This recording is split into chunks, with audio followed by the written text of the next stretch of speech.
السلام علیکم ورحمۃ اللہ وبرکاتہ۔ الحمد للہ رب العالمین، الصلاة والسلام علی رسولہ الکریم وعلی آلہ واصحابہ اجمعین، اما بعد فاعوذ باللہ من الشیطان الرجیم، بسم اللہ الرحمن الرحیم۔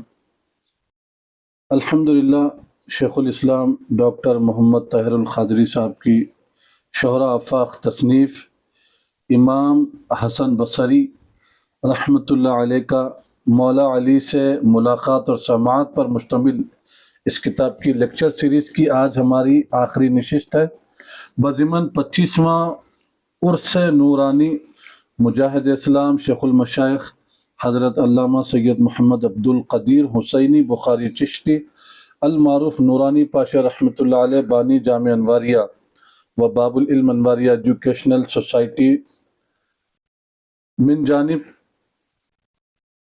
قادم الحدیث احقر سید محمد عبد الواسع حسینی بخاری چشتی المعروف امان اللہ نورانی، ناظم جامع انواریہ و صدر باب العلم انواریہ ایجوکیشنل سوسائٹی و جانشین حضرت ممدوح علیہ الرحمہ۔ بسم اللہ الرحمن الرحیم۔ روایت نمبر 30، حضرت حسن بصری رحمۃ اللہ علیہ نے جو حضرت سیدنا علی رضی اللہ عنہ سے جو روایت لی ہے، ان روایتوں کا یہاں تسلسل پیش کیا جا رہا ہے۔ چنانچہ روایت نمبر 30، بسم اللہ الرحمن الرحیم۔ وروا جعفر بن محمد فی کتاب العروس قال حدثنا وکیع عن الربیع عن الحسن عن علی بن ابی طالب رضی اللہ عنہ رفعہ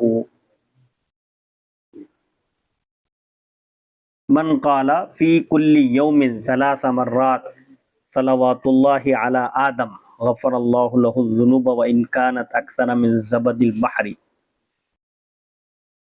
روایت نمبر 30، جس کا ترجمہ ہے امام جعفر بن محمد نے کتاب العروس میں روایت کیا، انہوں نے کہا ہم سے وکیع نے بیان کیا، انہوں نے ربیع سے روایت کی، انہوں نے حسن سے، اور انہوں نے حضرت علی رضی اللہ عنہ سے مرفوعاً روایت کی۔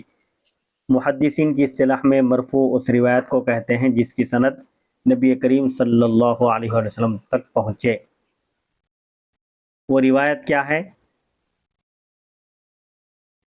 جس شخص نے ہر روز 3 بار پڑھا صلوات اللہ علی آدم، جو کوئی روزانہ 3 مرتبہ صلوات اللہ علی آدم پڑھے، جس کا مطلب ہے آدم علیہ السلام پر اللہ کی رحمتیں ہوں، اللہ تعالیٰ اس کے گناہوں کو بخش دے گا اگرچہ وہ سمندر کی جھاگ سے بھی زیادہ ہوں۔ سبحان اللہ سبحان اللہ۔ روایت نمبر 31، قال الحافظ ابو بکر بن مسدی فی مسلسلاته صافحت ابا عبداللہ محمد بن عبداللہ بن عیسوی النغزوی بها قال صافحت ابا الحسن علی بن سیف الحسریہ بالاسکندریہ۔ یعنی تحویل سند کا رمز ہے نشان یہاں سے ایک دوسری سند ہے، وصافحت ایضا ابا القاسم عبد الرحمن بن ابی الفضل المالکیہ بالاسکندریہ قال صافحت شبل بن احمد بن شبل قدم علینا قال کل واحد منہما صافحت ابا محمد عبد اللہ بن مقبل بن محمد العجینی قال صافحت محمد بن الفرج بن الحجاج السلسکیہ قال صافحت ابا مروان عبد الملک صافحت ابا مروان عبد الملک بن ابی میسرۃ قال صافحت احمد بن محمد النغروی بها قال صافحت احمد الاسود قال صافحت ممشاد الدینوری قال صافحت علی بن الرزینی الخراسانی قال صافحت عیسی القصار قال صافحت الحسن البصری قال صافحت علی بن ابی طالب رضی اللہ عنہ قال صافحت رسول اللہ صلی اللہ علیہ وسلم قال صافحت کفی هذه سرادقات عرش ربی عز وجل قال ابن مسدی قریب لا نعلمه الا من هذا الوجه وهذا اسناد صوفی۔ روایت نمبر 31، حافظ ابو بکر بن مسدی نے اپنی مسلسلات میں بیان کیا ہے۔ مسلسل اس حدیث کو کہتے ہیں جس میں کوئی عمل یا کسی حرکت کا تسلسل ہو، جیسے بخاری شریف میں ایک روایت ہے لا تحرک بہ لسانک لتعجل بہ، اس آیت کو پیش کیا گیا۔ وحی کیسے نازل ہوتی تھی اور وحی کے نزول کے وقت حضور پاک علیہ الصلوۃ والسلام کی کیفیت کیا ہوتی تھی۔ آپ تیز تیز جبریل علیہ السلام کے ساتھ ان کے ساتھ پڑھتے چلے جاتے تھے تاکہ کوئی کلمہ آپ کے ذہن سے اوجھل نہ ہونے پائے، محفوظ کر لیں آپ اس کو، وحی الہی کو اچھی طرح یاد کر لیں۔ تو آپ ہونٹوں کو حرکت جو دیتے تھے اس کا تسلسل کیے محدثین، جیسے حضور پاک علیہ الصلوۃ والسلام سے حضرت ابن عباس رضی اللہ عنہما نے وہ روایت کی تو انہوں نے اپنے ہونٹوں کو حرکت دے کر بتایا، پھر ان سے روایت کرنے والے انہوں نے بھی اپنے ہونٹوں کو حرکت دی۔ تو کبھی کسی عمل یا کسی حرکت کا کنٹینیوشن بتایا جاتا ہے راویوں کی طرف سے، جیسے حضور پاک علیہ الصلوۃ والسلام نے فرمایا تھا اسی کی نقل حکایت کی جاتی ہے راویوں کی طرف سے، اس کو کہتے ہیں مسلسل۔ تو ان کی ایک کتاب ہے مسلسلات، جس میں انہوں نے جیسے مصافحے کا تسلسل بتا رہے ہیں اس حدیث میں کہ میں نے ابو عبداللہ محمد بن عبداللہ بن عیسوی نغروی سے مصافحہ کیا۔ انہوں نے کہا میں نے اسکندریہ میں ابو الحسن علی بن سیف حسری سے مصافحہ کیا۔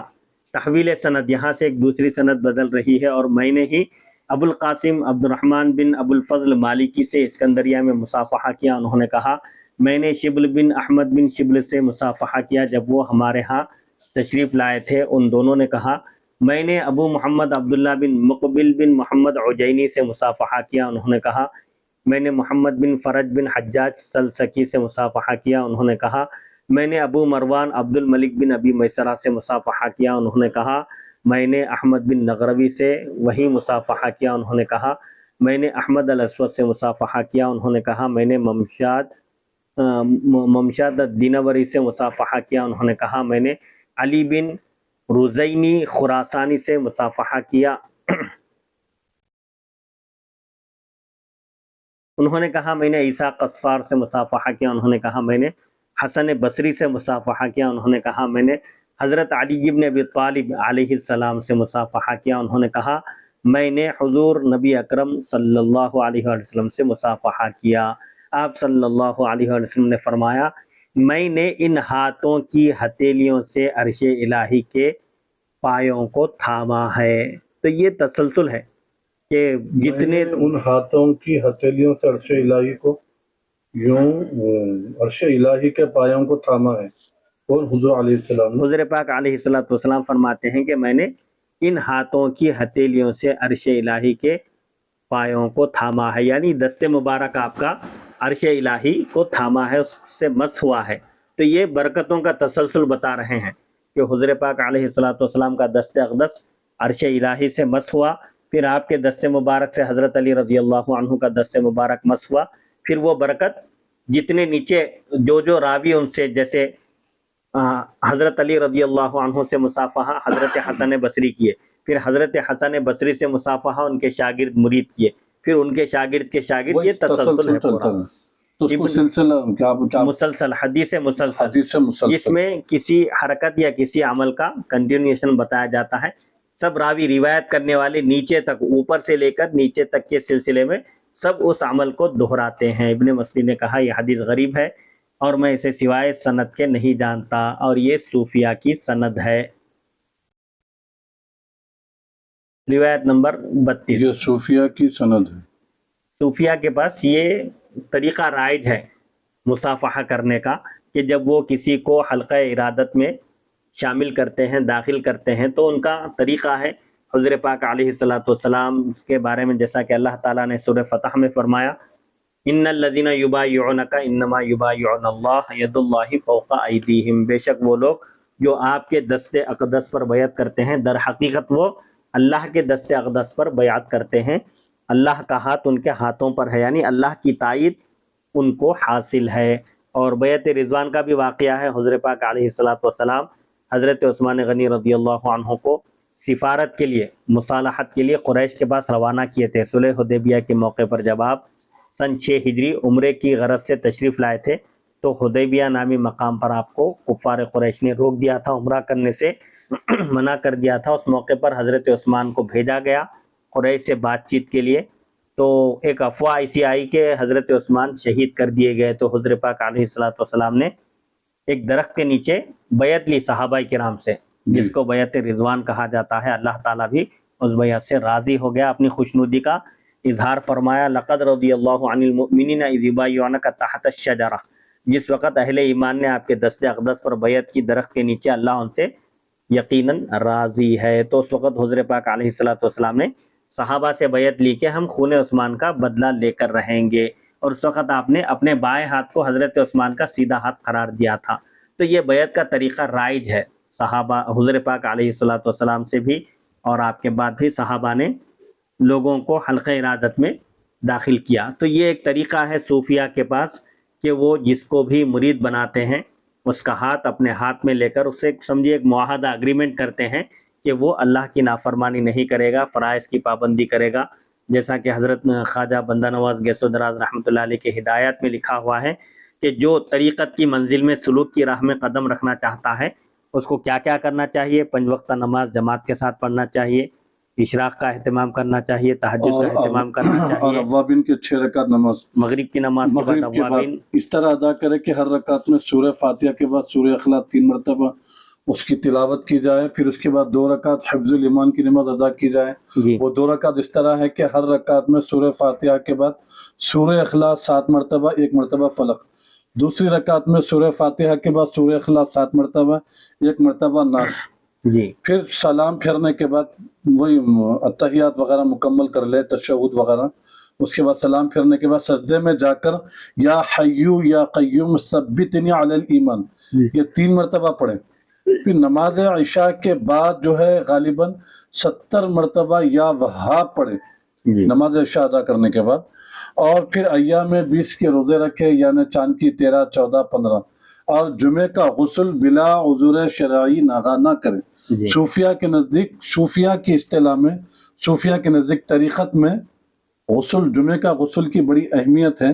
شریعت میں جمعے کا غسل واجب نہیں ہے، جی اگر کسی پر غسل فرض نہ ہو، یعنی صحبت یا ہمبستری یا انزال نہ ہوا ہو اس کو، تو اس کے لیے غسل فرض نہیں ہے، نہ غسل واجب ہے، تو وہ چاہے غسل کرنا سنت ہے اس کے لیے۔ جی لیکن صوفیہ کی اصطلاح میں طریقت میں غسل جو ہے واجب کے درجے میں ہے۔ طریقت میں بلا عذر شرعی جمعے کا غسل نہ کرے۔ جو شخص اتنا بھی نہ کر سکے وہ طریقت کی منزل میں قدم ہی نہ رکھے۔ ہاں یہ میں ہمارے پیر و مرشد قبلہ مفسر قرآن، نجم المفسرین، حافظ و قاری سید محمد عبد القادر حسینی بخاری چشتی حفظہ اللہ سے کئی مرتبہ مختلف دروس میں آپ حضرت بندہ نواز رحمۃ اللہ علیہ کا یہ قول مبارک، ارشاد مبارک سناتے ہیں۔ جی تو آج دور حاضر میں اللہ ماشاءاللہ پیروں کی حالت ایسی نہیں ہے، مریدین تو چھوڑ دیئے آپ۔ جی اور یہ بھی بندہ نواز فرمایا فرما رہے ہیں کہ طریقت کی منزل میں قدم ہی نہ رکھے، یعنی مرید ہونے کے لیے یہ کنڈیشن بتا رہے ہیں۔ جی، اور نظر نیچی رکھے، شریعت کے احکام کی پابندی کرے، یہ بھی اس میں آپ نے بیان کیا۔ مطلب اگر کوئی اتنا بھی نہیں کر سکتا ہے تو وہ مرید بننے کے بھی لائق نہیں ہے۔ روایت نمبر 32 نہیں یہ پڑھ رہے تھے، اچھا شروع نہیں ہوگی جی۔ وروى الإمام اللالكائي قول الحسن البصري في السنة قال يعني اللالكائي أخبرنا أحمد بن محمد الفقيه أخبرنا محمد بن أحمد بن حمدان حدثنا تميم بن محمد حدثنا نصر بن علي حدثنا محمد بن سوائن حدثنا سعيد بن أبي عروبة عن عامر الأحول عن الحسن قال شهدت عليا رضي الله عنه بالمدينة وسمع صوتا فقال ما هذا؟ قالوا قتل عثمان قال اللهم اشهد انی لم ارضى ولم امالئ مرتين او ثلاثا۔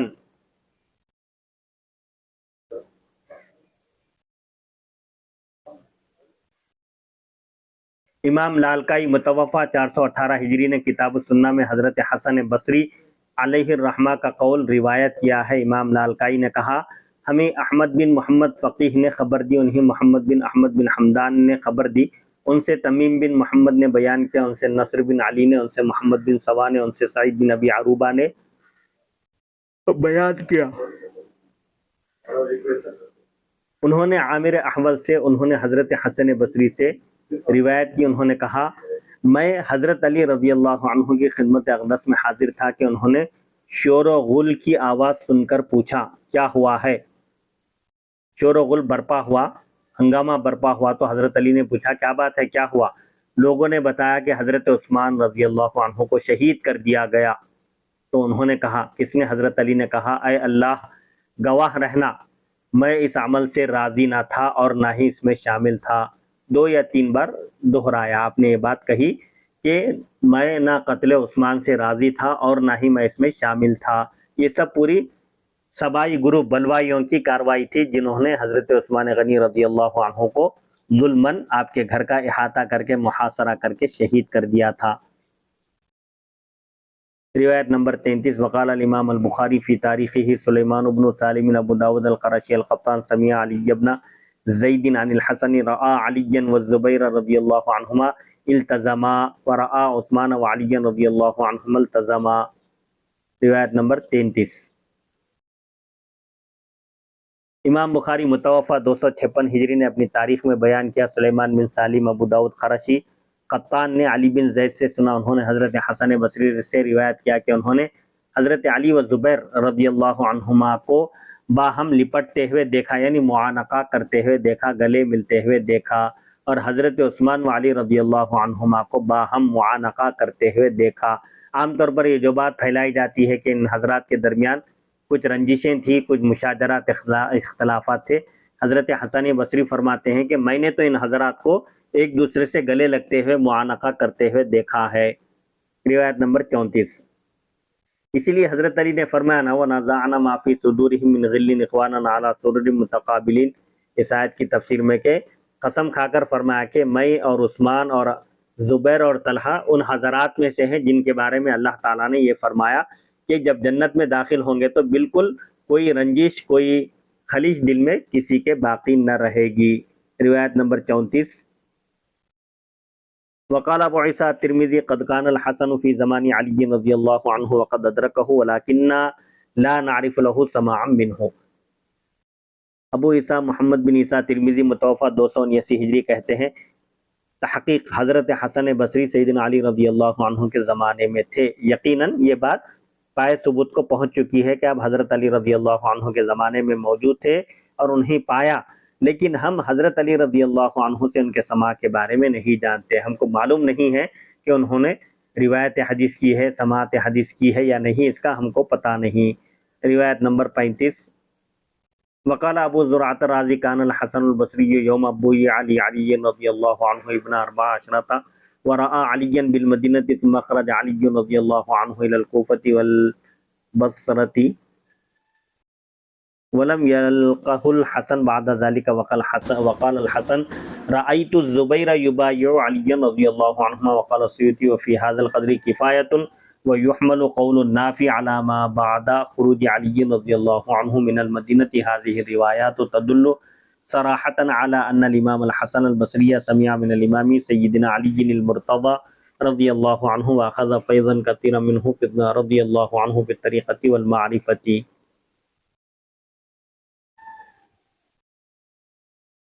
امام ابو زرع رازی متوفہ 264 ہجری کہتے ہیں حضرت حسن بصری بیعت علی رضی اللہ عنہ کے دن 14 برس کے تھے، جس وقت حضرت سیدنا علی رضی اللہ عنہ کے ہاتھ پر بیعت ہوئی خلافت کے لیے، اس وقت آپ کی عمر شریف 14 سال تھی۔ انہوں نے حضرت علی رضی اللہ عنہ کو مدینہ منورہ میں دیکھا تھا۔ بعد ازاں حضرت علی رضی اللہ عنہ کوفہ اور بصرہ منتقل ہو گئے۔ آپ دارالخلافہ مدینہ کے بجائے کوفہ کو بنائے تھے کیونکہ یہاں خون خرابہ ہو رہا ہے، مدینہ کی حرمت پامال ہوگی، اس لیے آپ نے دارالخلافہ کو کوفہ منتقل کر دیا، اور حضرت حسن بصری نے اس کے بعد ان سے ملاقات نہیں کی۔ جب تک آپ مدینہ میں تشریف فرما تھے آپ سے ملاقات ہوتی رہی۔ اس کے بعد حضرت علی کوفہ چلے گئے، حسن بصری بصرہ چلے گئے۔ حسن بصری نے کہا ہے میں نے حضرت زبیر بن عوام کو حضرت علی رضی اللہ عنہما کی بیعت کرتے ہوئے دیکھا ہے۔ حضرت زبیر بن عوام کون؟ عشرہ مبشرہ میں سے ہیں، یہ صحابی رسول ہیں، حضور پاک علیہ الصلوۃ والسلام کے ہم زلف بھی ہیں، حضرت اسماء کے شوہر، اسماء بنت ابی بکر۔ جی جی جی تو زبیر بن عوام یہ بھی عشرہ مبشرہ میں سے ہیں، حضور پاک علیہ الصلوۃ والسلام کے پھپھیرے بھائی بھی ہیں، حضرت ابو بکر کے داماد ہیں یہ، اور حضور پاک علیہ الصلوۃ والسلام کے ہم زلف۔ جی زبیر بن عوام حضور پاک علیہ السلام کے پھپھیرے بھائی بھی ہیں، تو حضرت علی کے بھی پھپھیرے بھائی ہوئے۔ جی جی جی تو انہوں نے بھی حضرت علی رضی اللہ عنہ کے ہاتھ پر بیعت کی، آپ کو خلیفہ تسلیم کیا۔ امام جلال الدین سیوطی علیہ الرحمہ نے کہا امام حسن بصری کا حضرت علی رضی اللہ عنہ سے سماع کرنے پر اس قدر کافی ہے۔ یہ جو روایتیں پیش کی گئی ہے براہ راست جو انہوں نے حضرت علی رضی اللہ عنہ سے کھلم کھلا روایت کی ہے، اتنی روایتیں بھی کافی ہے یہ ثابت کرنے کے لیے کہ حسن بصری نے حضرت علی رضی اللہ عنہ سے سماع حدیث کا شرف حاصل کیا ہے۔ اور نافی کا قول حضرت علی رضی اللہ عنہ کے مدینہ منورہ سے نکل آنے کے بعد پر محمول کیا جائے گا۔ کیا مطلب؟ جو حضرت امام حسن بصری کے سماع کو نہیں مانتے، انکار کرتے ہیں، ان کے قول کا مطلب کیا ہے؟ جب حضرت علی رضی اللہ عنہ مدینے سے نکل کر کوفہ تشریف لے گئے، اس کے بعد انہوں نے ان سے کوئی روایت نہیں سنی، ملاقات بھی نہیں ہوئی، اس کے بعد اس طرح آیا ہے۔ تو جو انکار کرتے ہیں وہ اس سے مراد مدینہ شریف سے نکل کر جانے کے بعد پھر موقع نہیں ملا حسن بصری کو آپ سے روایت کرنے کا، لیکن جب تک مدینہ شریف میں تھے 14 سال کی عمر میں، اس وقت تک تو ملاقات تھی آپ کی، باضابطہ آپ حضرت علی رضی اللہ عنہ کی مجلسوں میں شریک بھی ہوتے تھے۔ اور ایک صحابی ہے محمود بن ربی، وہ تو 5 سال کی عمر میں، محدثین نے یہ بھی طے کیا ہے کہ کس عمر میں روایت کا سننا معتبر ہے، بس سن تمیز ہے، سمجھے، شعور کی صلاحیت ہے۔ جیسے ایک صحابی کہتے ہیں مجھے آج تک وہ کلی یاد ہے جو رسول اللہ صلی اللہ علیہ وسلم نے ہمارے گھر کے کنویں سے پانی پی کر میرے چہرے پر برکتاً کلی کی تھی، اس وقت ان کی عمر صرف 5 سال کی تھی۔ تو اسے ثابت کیے محدثین کے اگر کوئی 5-6 سال کی عمر میں بھی کوئی روایت سنے ہیں اور اچھی طرح یاد ہے تو روایت کر سکتے ہیں، ان کو اجازت ہے۔ یہ تو حضرت حسن بصری تو 14 سال کے تھے اس وقت، تو بالغ ہو گئے تھے۔ جی۔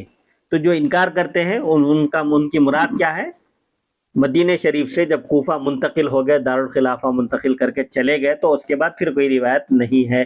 یہ تمام روایت صراحت کے ساتھ، کھلم کھلا وضاحت کے ساتھ اس بات پر دلالت کرتی ہیں، یہ بتاتی ہیں کہ امام حسن بصری رحمۃ اللہ تعالی علیہ نے حضرت علی مرتضیٰ رضی اللہ عنہ سے احادیث کا سماع کیا اور ان سے بکثرت طریقت و معرفت کا فیضان حاصل کیا تھا۔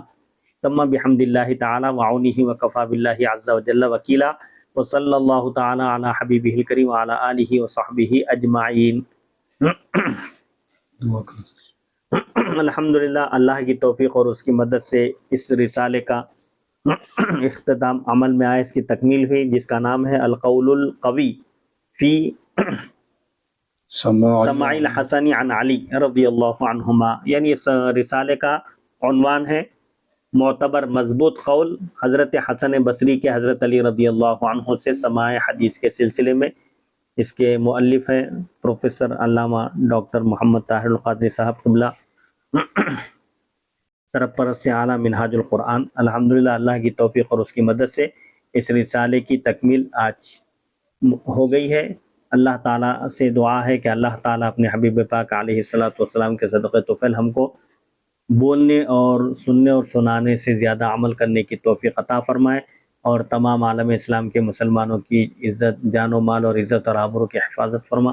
مولا خاص طور پر جو اس ریکارڈنگ کا اہتمام کر رہے ہیں اور اس میں دامے درمے سخنے جو تعاون کر رہے ہیں، مولا ان سب کی زندگیوں میں برکت عطا فرما، تمام کو صحت و عافیت سے سرفراز فرما، تمام آفات و بلیات سے سب کی حفاظت فرما، زمینی فتنوں اور آسمانی بلاؤں سے ہم سب کی حفاظت فرما۔ اور جو بھی خاص طور پر اس ریکارڈنگ کا اہتمام کر کے افادہ عام کے لیے، عوام کی معلومات میں اضافے کے لیے اس کا اہتمام کر رہے ہیں، مولا ان سب کی زندگیوں میں برکتیں عطا فرما، جائز مقاصد میں کامیابی عطا فرما، تمام آفات و بلیات سے ان کی حفاظت فرما، اور ان کی دینی اور دنیاوی مقاصد میں ان کو کامیابی عطا فرما، ان کی تمام حاجتیں اور ضرورتیں پوری فرما، اور سب کو اپنے فضل و کرم سے سرفراز فرما، نواز دے حضور پاک علیہ الصلوۃ والسلام کے صدقہ طفیل مولا ہم سب کا خاتمہ ایمان پر فرما۔ وصلی اللہ تعالی علی خیر خلقہ سیدنا محمد و آلہ و صحبہ اجمعین، الحمد للہ رب العالمین۔